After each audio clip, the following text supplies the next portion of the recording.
আসসালামু আলাইকুম সবাইকে। যারা দীর্ঘ বিরতির পর আজকে লাইভে এসেছি, বেশ কিছু বিষয় আমার কাছে মনে হয়েছে আপনাদের প্রতি আমার জবাবদিহিতা রয়েছে এবং সেই দায়বদ্ধতা থেকে আমার কাছে মনে হয়েছে সেই জিনিসগুলো আপনাদেরকে পরিষ্কার করা উচিত, যাতে করে আপনাদের যে সংশয়গুলো তৈরি হয়েছে, অনেকগুলো জিজ্ঞাসা তৈরি হয়েছে, অনেকগুলো প্রশ্ন আপনাদের তৈরি হয়েছে, সেই বিষয়গুলো যেন আমরা পরিষ্কার করতে পারি। সেই জায়গা থেকে আজকের এই লাইভে আসা। তো আপনারা যারা আমাদেরকে পার্লামেন্টে দেখছেন, আমরা পার্লামেন্টে বিরোধী দল হিসেবে আপনাদের প্রতিনিধিত্ব আমরা করছি। আপনারা দেখেছেন গত সপ্তাহটা অনেকটা ইভেন্টফুল একটা উইক ছিল, সেই উইকে আপনারা দেখেছেন সংসদ থেকে বিরোধী দলের ওয়াকআউট আপনারা দেখেছেন, সংসদে আপনারা দেখেছেন সংশোধনী বিতর্ক, সেখানে সংবিধান সংশোধনী বিতর্ক সেখানে হয়েছে।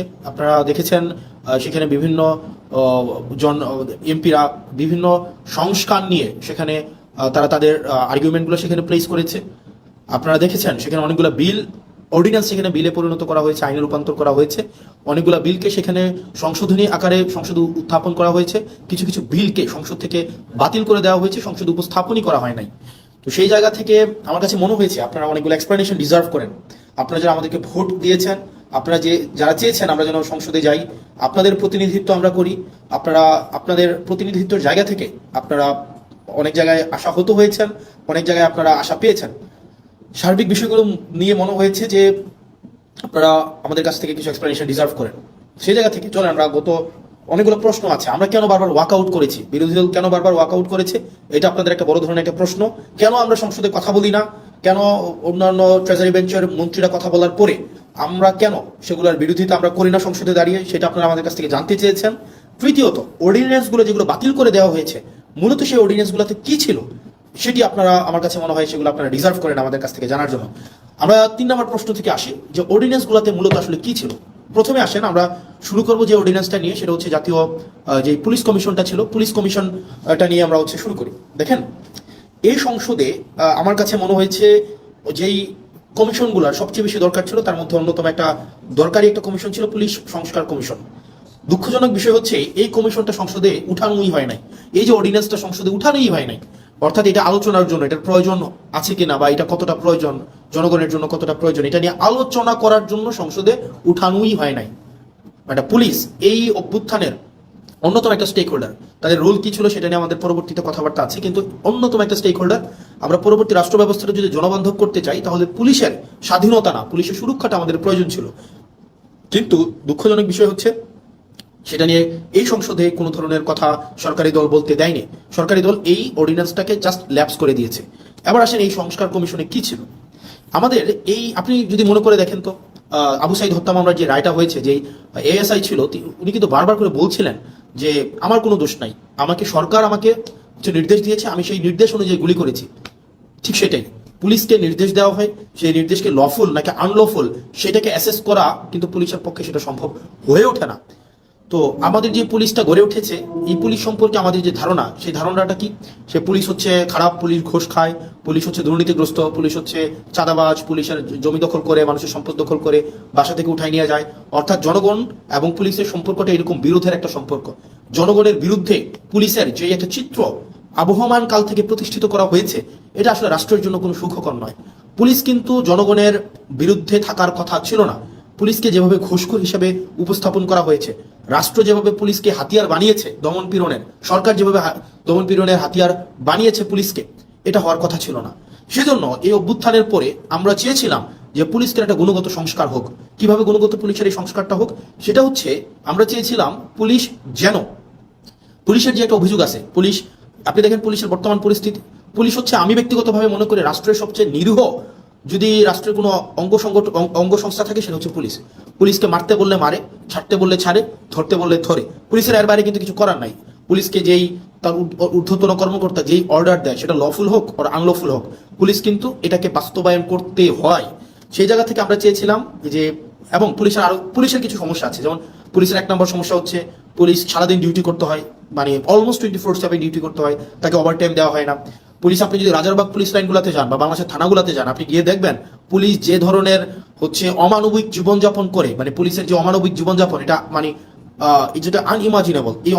একটা অমানবিক জীবনের মধ্যে থেকে এবং তার যে বেতন কাঠামো আছে সেটা নিয়ে কথা নাই বলি, তাকে ওভারটাইম দেওয়া হয় না, তাকে অলওয়েজ সিনিয়রদের যে অর্ডার এটা আনলফুল হইলেও তাকে এটা বাস্তবায়ন করতে হয়, এবং তাকে এটা বাস্তবায়ন যদি না করে তাহলে তার পদায়ন, তার পদোন্নতি, তার হচ্ছে ট্রান্সফার, এই সবগুলোকে আটকে দেওয়া হয়, সবগুলোকে আটকে দেওয়া হয়।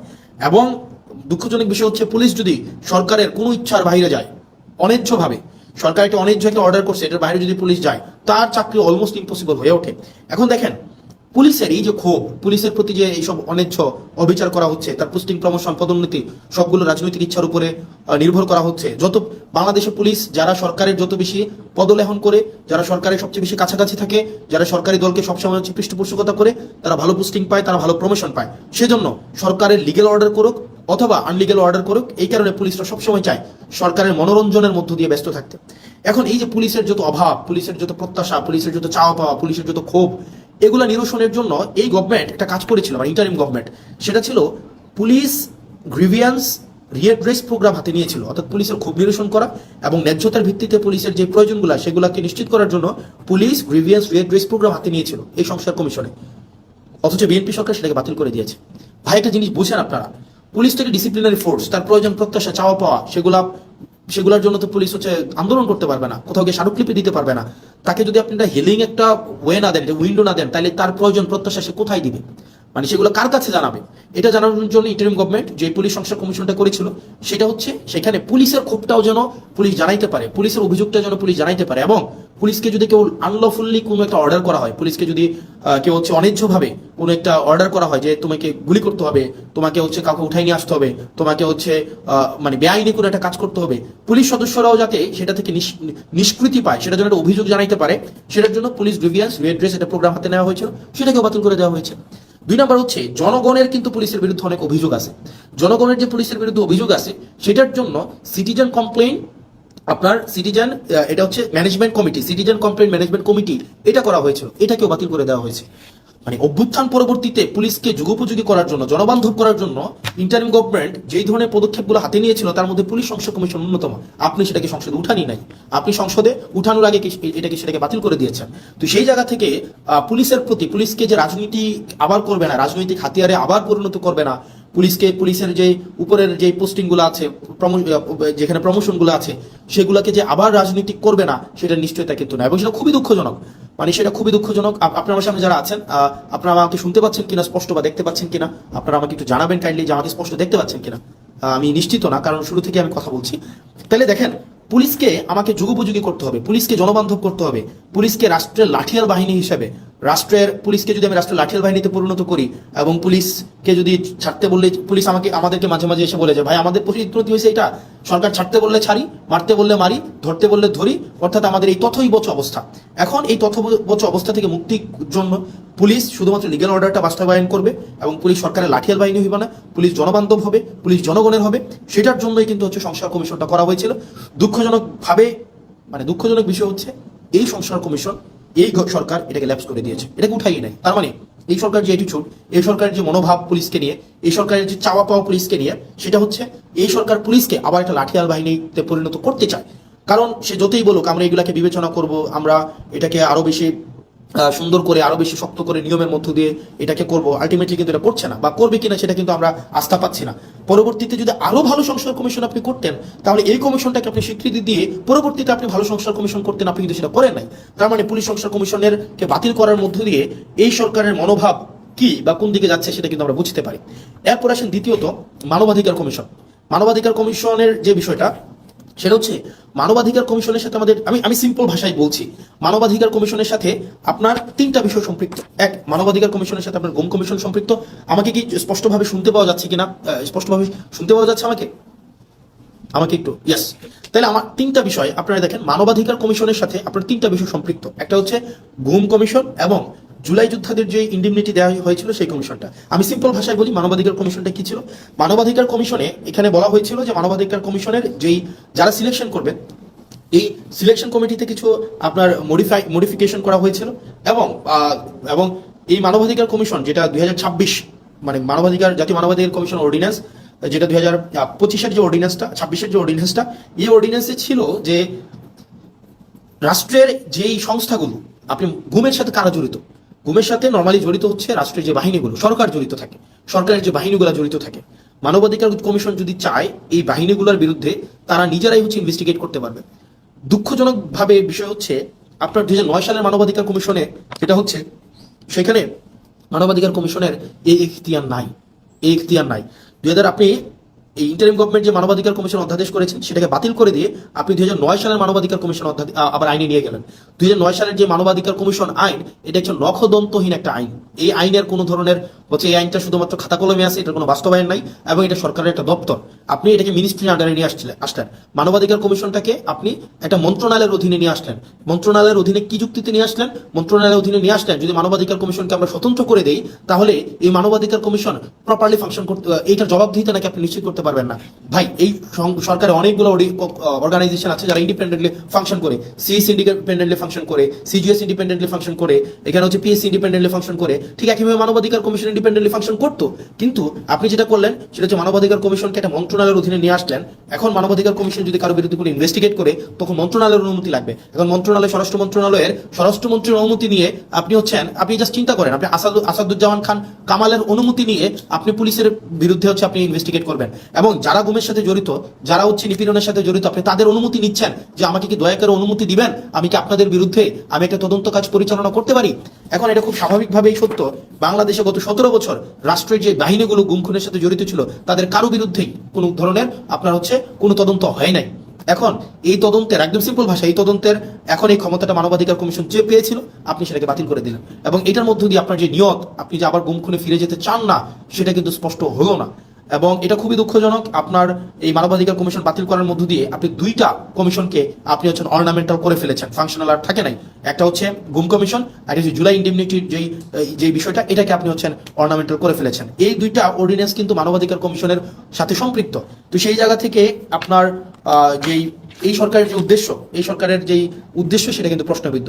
তৃতীয়ত, সুপ্রিম কোর্টের সচিবালয় অধ্যাদেশ, সুপ্রিম কোর্টের সচিবালয় অধ্যাদেশটাকে আপনি বাতিল করে দিলেন। এটাকে আপনি আবার নিয়ে আসলেন আইন মন্ত্রণালয়ের অধীনে। আপনি বলছেন যে বিচার বিভাগকে আপনি পৃথকীকরণ করবেন, বিচার বিভাগকে আপনি স্বাধীন করবেন, কিন্তু সেটাকে আবার আইন মন্ত্রণালয়ের অধীনে আপনি রাখলেন। এবং এই সরকার, অন্তর্বর্তীকালীন সরকার যতগুলো ভালো কাজ করেছিল এবং যতগুলো কাজ ওয়াইডলি সেলিব্রেটেড হয়েছিল, তার মধ্যে কিন্তু এই সুপ্রিম কোর্টের সচিবালয়ের অধ্যাদেশটা অন্যতম। কারণ একটা বিচারক, খেয়াল করেন, একটা বিচারক যদি নির্মোহভাবে, অবজেক্টিভভাবে তার বিচার কার্য পরিচালনা করতে চায়, তাকে আপনি অবশ্যই তাকে সুযোগ দিতে হবে। এখন একটা বিচারকের পোস্টিং, প্রমোশন, পদোন্নতি সবগুলো যদি আপনার আইন মন্ত্রণালয়ের উপরে নির্ভর করে, রাজনৈতিক সদিচ্ছার উপরে নির্ভর করে, তখন দেখা যাবে কোনো রাজনৈতিক কোনো বিবাদে যখন বিচারক কোনো একটা রায় দিবেন, সেই রায় যদি সরকারের পছন্দ না হয়, আপনি তাকে সোজা খাগড়াছড়ি পোস্টিং করে দিলেন, বান্দরবনে পোস্টিং করে দিলেন, এবং তাকে আপনি আলাদা বাজেট দিচ্ছেন না তার হচ্ছে বিচার কার্যের যে সচিবালয় হচ্ছে পরিচালনা করার জন্য।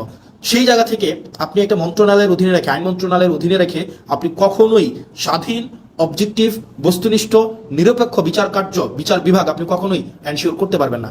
সেই জন্য অন্তর্বর্তীকালীন সরকার এই বিচার বিভাগকে পৃথকীকরণ করেছিল, বিচার বিভাগকে এম্পাওয়ার করেছিল, এবং বিচার বিভাগ যেন সে তার নিজস্ব সচিবালয়ের মধ্য দিয়ে তার কার্যক্রম পরিচালনা করতে পারে সেটার ব্যবস্থা নিয়েছিল। কিন্তু বিএনপি এসে কি করলো, সেটাকেও বাতিল করে দিল। মানে এটা ইটস ভেরি আনফর্চুনেট। মানে আপনি এই ধরনের একটা প্রোগ্রেসিভ মুভকে আপনি বন্ধ করে দিয়ে আবার আপনি পিছনের দিকে হাঁটা শুরু করলেন। বিচার বিভাগকে আবার আইন মন্ত্রণালয়ের অধীনে নিয়ে আসলেন, আইনমন্ত্রীর অধীনে নিয়ে আসলেন। আইনমন্ত্রীর ইচ্ছা, সদিচ্ছার উপরে পোস্টিং, প্রমোশন, পদোন্নতি সবকিছু নির্ভর করবে। আইনমন্ত্রী সংসদে দাঁড়িয়ে খুব সুন্দর করে বললেন যে উনার নাকি এই ধরনের ক্ষমতা নাই। মাননীয় আইনমন্ত্রী, আপনি যত সুন্দর করে বলেন না কেন আপনার এই ক্ষমতা নাই, কিন্তু এই জিনিসগুলো, পোস্টিং, পদোন্নতি, এই বিষয়গুলো কিন্তু আপনার ইচ্ছাতেই হয়ে থাকে, আইনমন্ত্রীর ইচ্ছাতেই হয়ে থাকে। এবং এটা হচ্ছে রেওয়াজ। আপনারা আমাদেরকে রেওয়াজ এবং নিয়মের বারবার যেই ধরনের লিস্ট, বারবার যেই ধরনের আপনারা হচ্ছে আমাদেরকে সবক দেন, এই সবকের সেটা অংশ। এবং এটার মধ্যে দিয়ে আবার আইন বিভাগকে রাজনীতিকরণ করা, বিচার বিভাগকে আবার রাজনীতিকরণ করা হলো। আবার হচ্ছে সেখানে জাস্টিস মানিকের মতো আমরা বিচারক পাইতে যাচ্ছি, আবার ওবায়দুল হকের মতো আমরা বিচারক পাইতে যাচ্ছি, যেখানে আপনার রাজনৈতিক সদিচ্ছার উপরে হচ্ছে বিচার কার্য পরিচালনা করা হবে, এবং সেটি আমাদের জন্য খুবই দুঃখজনক, এবং সেটা রাষ্ট্রের জন্য একটা ব্যাকওয়ার্ড মুভ। তারপর পরবর্তীতে যেই কমিশনটাকে, যেই সরকারি মুভকে বা আমাদের অগ্রগতিকে একদম নষ্ট করে দেওয়া হয়েছে, সেটা হচ্ছে আমাদের পরবর্তীতে স্থানীয় সরকার রিলেটেড অর্ডিন্যান্স ছিল। অর্থাৎ আগে এই ইন্টারিম গভর্নমেন্ট আসার পরে ওনারা একটা কাজ করেছিলেন, সেটা হচ্ছে যে বিশেষ পরিস্থিতিতে, যেহেতু আপনারা জানেন যে বিগত 3-4টা নির্বাচন, সেই নির্বাচনগুলো স্থানীয় সরকারে সেগুলো স্বচ্ছ, নিরপেক্ষ, বস্তুনিষ্ঠ নির্বাচন হয় নাই, অংশগ্রহণমূলক নির্বাচন হয় নাই। একপাক্ষিকভাবে সেই নির্বাচনগুলোতে আওয়ামী লীগের কর্তা ব্যক্তিরাই সেখানে নির্বাচিত হয়ে স্থানীয় সরকারগুলোকে দখল করেছিল, মেম্বার, চেয়ারম্যান, মেয়র, কাউন্সিলর। এই কারণে অভ্যুত্থান পরবর্তী সময়ে আপনার ইন্টারিম গভর্নমেন্ট এসে তাদেরকে সরিয়ে দিয়ে হচ্ছে আপনার এখানে একটা বিশেষ পরিস্থিতিতে একটা অর্ডিন্যান্স করে যে এই স্থানীয় সরকারের নির্বাচিতদেরকে চাইলে সরকার হচ্ছে বাদ দিতে পারে, এটা বিশেষ পরিস্থিতিতে। এখন অভ্যুত্থান পরবর্তীতে একটা বিশেষ পরিস্থিতিতে একটা অর্ডিন্যান্স আপনি স্থানীয় সরকারের তাদেরকে বাতিল করে দেওয়ার জন্য আপনি করলেন, কিন্তু আপনি বিএনপি আপনি নির্বাচিত সরকার এসে এই অর্ডিন্যান্সটাকে আপনি হচ্ছে আইনে পরিণত করলেন। কিভাবে আইনে পরিণত করলেন? আপনি এখন এই গভর্নমেন্ট এটার ফলাফলটা কি হয়েছে? এটার ফলাফলটা হয়েছে এখন ধরে একটা নির্বাচনের মধ্য দিয়ে কেউ চেয়ারম্যান হলো, কেউ মেয়র হলো, কেউ কাউন্সিলর হলো। এখন বর্তমানে যে আইনে আছে, সরকার চাইলে বিশেষ পরিস্থিতিতে কাউন্সিলরকে বাতিল করে দিতে পারবে, মেয়রকে বাতিল করে দিতে পারবে, উপজেলা চেয়ারম্যানকে বাতিল করে দিতে পারবে। অর্থাৎ একটা নির্বাচিত একটা অংশকে সরকার চাইলে বাতিল করে দিতে পারবে। সরকারের কাছে যদি মনে হয় সে হচ্ছে ইনঅ্যাপ্রোপ্রিয়েট, তার মানে এই পুরা স্থানীয় সরকার ব্যবস্থাকে সরকারিকরণ করা হইলো, দলীয়করণ করা হইলো। আপনি নির্বাচিত হয়ে আসেন, সমস্যা নাই, আপনি যখনই সরকারের বিরুদ্ধে কোনো অবস্থান নেবেন আপনাকে চাইলে সরকার বাদ দিয়ে দিতে পারবে। এই ধরনের একটা কালো আইন এই সংসদে হচ্ছে পাশ করা হয়েছে, এই ধরনের কালো আইন। তার মানে মানবাধিকার কমিশন, পুলিশ সংস্কার কমিশন, গুম কমিশন, সুপ্রিম কোর্টের সচিবালয় অধ্যাদেশ, স্থানীয় সরকার রিলেটেড যে বিষয়গুলো রয়েছে, এইখানে বিএনপি যে অবস্থানটা নিয়েছে, এই অবস্থানটা জনগণের বিরুদ্ধে একটা অবস্থান, গণতন্ত্রের বিরুদ্ধে একটা অবস্থান, মানুষের জন আকাঙ্ক্ষার বিরুদ্ধে একটা অবস্থান। এখন আপনারা আমাকে প্রশ্ন করতে পারেন যে ভাই, সংসদে তো দেখি শুধুমাত্র আপনাদের আইনমন্ত্রী সালাউদ্দিন সাহেবই কথা বলেন, সংসদে দেখি আসাদুজ্জামান সাহেব আইনের এক্সাম্পল ব্যাখ্যা দেন 40-45 মিনিট ধরে, সালাউদ্দিন সাহেব আমরা দেখি সেখানে 50 মিনিট ধরে কথা বলেন, আপনারা কেন কথা বলেন না? এখানে যে বিষয়টা হচ্ছে, আমাদেরকে এই সংসদে কথা বলতে দেওয়া হয় না। আমি একটা এক্সাম্পল দিই, যেমন আপনার সালাউদ্দিন সাহেব আমাদের স্বরাষ্ট্রমন্ত্রী, উনি যখনই দাঁড়ান, উনি যেহেতু ট্রেজারি বেঞ্চের উনি মেম্বার, ট্রেজারি বেঞ্চের উনি, অর্থাৎ উনি এবং উনি হচ্ছেন স্বরাষ্ট্রমন্ত্রী, উনি যখনই দাঁড়ান যে বিষয় ধরেন, যেমন মানবাধিকার কমিশন বিষয়ে আমাকে সময় দেওয়া হয়েছিল মাত্র কত, আমাকে সময় দেওয়া হয়েছিল 2 মিনিট, আমাকে সময় দেওয়া হয়েছিল মাত্র 2 মিনিট, মাত্র 2 মিনিট। আর এই বিষয়ে সালাউদ্দিন সাহেব 40 মিনিট কথা বলেছেন, 40 মিনিট। আমাদের সুপ্রিম কোর্টের সচিবালয়ের বিষয়ে আপনার 8 মিনিট কথা বলেছেন আপনার আক্তার ভাই, আসাদুজ্জামান সাহেব কথা বলেছেন অলমোস্ট 40 মিনিট। তাহলে ঘটনাটা কি দাঁড়ায়? ঘটনাটা দাঁড়ায়, ধরেন কোন একটা অর্ডিন্যান্সের পক্ষে আমি 5 মিনিট কথা বললাম, 5 মিনিট, এটার বিরুদ্ধে সালাউদ্দিন সাহেব 40 মিনিট কথা বললেন, 40 মিনিট, আপনি 40 মিনিট। এই 40 মিনিটে উনি যদি কোনো অযৌক্তিক কথাও বলেন, সেটাকে যখন আমি আবার দাঁড়াবো যে ওনার অযৌক্তিক কথাগুলোকে খণ্ডন করার জন্য, আমাদেরকে সেখানে কোনো অ্যালাউ করা হয় না। তার মানে আপনি সময় পাচ্ছেন 5 মিনিট আর সালাউদ্দিন সাহেব সময় পাচ্ছেন 40 মিনিট। আপনার কাছে উনার কথাটাই হচ্ছে কি, উনি উনার মতো করে মনের মাধুরী মিশিয়ে, মেটাফোর দিয়ে, উনি হচ্ছে ইতিহাস টেনে, উনি উনার নিজের ব্যক্তিগত অভিজ্ঞতা, দর্শন সবগুলাকে উনি হচ্ছে সংমিশ্রণ করে উনার মনের মাধুরী মিশিয়ে উনি কথা বলতে পারেন।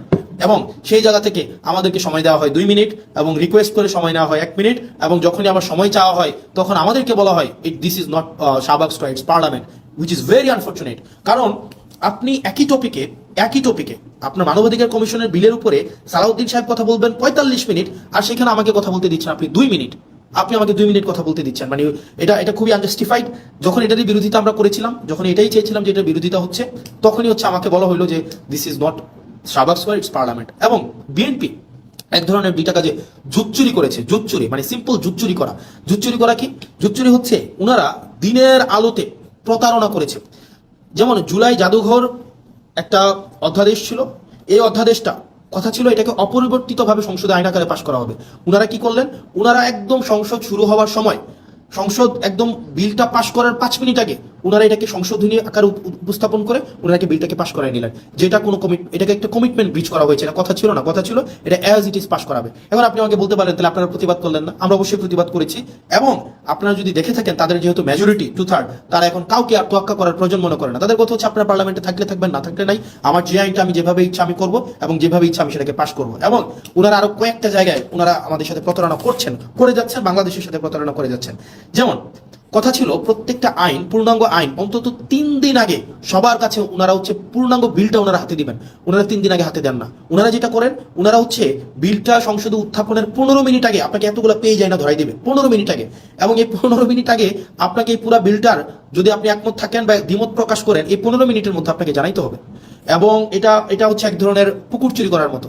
এবং আপনারা দেখবেন মানবাধিকার পুলিশ সংস্কার কমিশন, এটা কিন্তু সংসদে উত্থাপনের কথা ছিল, কিন্তু ওনারা এই কমিটমেন্টটা ওনারা ব্রেক করেছেন। ওনারা অনেকগুলা কমিটমেন্ট ওনারা সিরিজ আকারে ব্রেক করেছেন। 1 নম্বরে ব্রেক করেছেন, ওনারা বলেছিলেন 98টা অধ্যাদেশ ওনারা অ্যাজ ইট ইজ পাস করবেন। এই অ্যাজ ইট ইজ 98টা কমিশন পাস করার কথা থাকলেও ওনারা সেই জায়গায় ওনারা হচ্ছেন আমাদের জাতির সাথে ওনারা প্রতারণা করেছেন, ওনারা কমিটমেন্ট ব্রেক করেছেন। দ্বিতীয়ত ওনারা বলেছিলেন খ ক্যাটাগরির 16টা সংশোধন আকারে বিলগুলো হচ্ছে সংসদ উপস্থাপন করবেন, সেখানে হচ্ছে ওনারা হচ্ছেন কমিটমেন্ট রাখেন নাই, ওনারা সংশোধিত আকারে উত্থাপন করে নাই। অনেকগুলো বিল, যে বিলগুলো মানবাধিকার কমিশন, পুলিশ সংস্কার কমিশন, তারপর হচ্ছে আপনাদের হচ্ছে আপনার গুম অধ্যাদেশ, এই বিষয়গুলো বলেছিলেন ওনারা এই সংসদে আলোচনার জন্য ওনারা হচ্ছে নিয়ে আসবেন, সেখানেও সবগুলা বিল ওনারা নিয়ে আসেন নাই। এখন ওনারা যেহেতু মেজরিটি, ওনারা যা ইচ্ছা তা করতে পারেন। যেমন ওনারা অ্যাসালমকে গতকাল দেখলেন, মানে বাংলাদেশের জন্য আরেকটা কালো, মানে একটা দিন, কালো দিনটা ওনারা দেখেন। অ্যাসালম, আমি সংসদে প্রশ্ন করেছিলাম বাংলাদেশের শীর্ষ 20টা ঋণখেলাপি প্রতিষ্ঠানের তালিকা দেওয়ার জন্য। তো আমির খসরু সাহেব আপনার হচ্ছে ফিনান্স মিনিস্টার, উনি 20টা ঋণখেলাপির তালিকা আমাদেরকে দিয়েছেন, সংসদে সেটা আছেন। এই 20টার মধ্যে 9টাই হচ্ছে অ্যাসালমের প্রতিষ্ঠান। এই অ্যাসালম ইসলামী ব্যাংক থেকে 82,000 কোটি টাকা শুধু ইসলামী ব্যাংক থেকে ওনারা হচ্ছে ঋণখেলাপি করেছে। 82,000 কোটি টাকা ইসলামী ব্যাংক থেকে নিয়ে গিয়েছে অ্যাসালম।